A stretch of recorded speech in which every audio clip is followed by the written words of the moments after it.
তলায় ভিড় জমেছে, বসেছে মেলা দেখতে যাব আমি তুমি।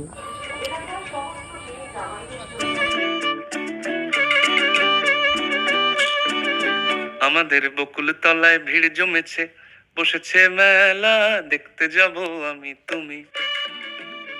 আজ বিকেলে সেজে গুজে রেডি হয়ে বেরিয়ে পড়লাম বকুলতলার মেলাতে। গানের সাথে সুর মেলাতে মেলাতে চলে এসেছি। যখন শুনলাম মেলা, তাও আবার বকুলতলাতে, কি আর বাড়িতে চুপ করে থাকা যায়? তাই তোমাদের সাথে মজাটা ভাগ করে নিতে। হ্যাঁ, তোমরা ভাবছো এটা কিসের মেলা? এটা কিন্তু জামাই ষষ্ঠীর মেলা। জামাই ষষ্ঠী শেষ, তাতে কি হয়েছে? বকুলতলায় জামাই ষষ্ঠীর মেলা হচ্ছে। এই জিনিসটা কিন্তু খুব ভালো। মেয়ে জামাইরা এসে কিন্তু বুঝে পায় না কোথায় ঘুরতে যাবে, কি করবে। এই জন্য কিন্তু একদম ঠিকঠাক। তোমাদের কেমন লাগলো আমাকে কমেন্টে জানিও। কানের দুলগুলো দেখে এত ভালো লেগেছে যে নিজের জন্য কয়েকটা নিয়েই নিলাম। মেলায় এসে ফুচকা খাবো না, এটা কি কখনো হয়?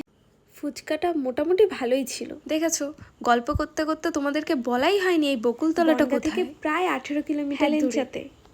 যেহেতু অনেকটা দূরে এসেছি, তাই ঠিক করেছিলাম যে তাড়াতাড়ি ফিরবো। এখানে রকমারি জিনিসের সাথে খাবার দাবারেরও প্রচুর আইটেম আছে। এখানে নাকি রাত্রিবেলা আবার অনেক অনুষ্ঠান আছে, কিন্তু আমাদের তো আর সময় হবে না, কারণ ছেলেকে নিয়ে এসেছি, তাড়াতাড়ি বাড়ি যেতে হবে, কারণ অনেকটা দূরের রাস্তা।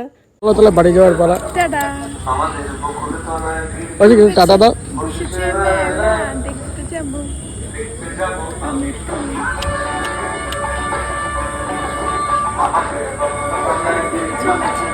বসেছে মেলা দেখতে যাব আমি তুমি।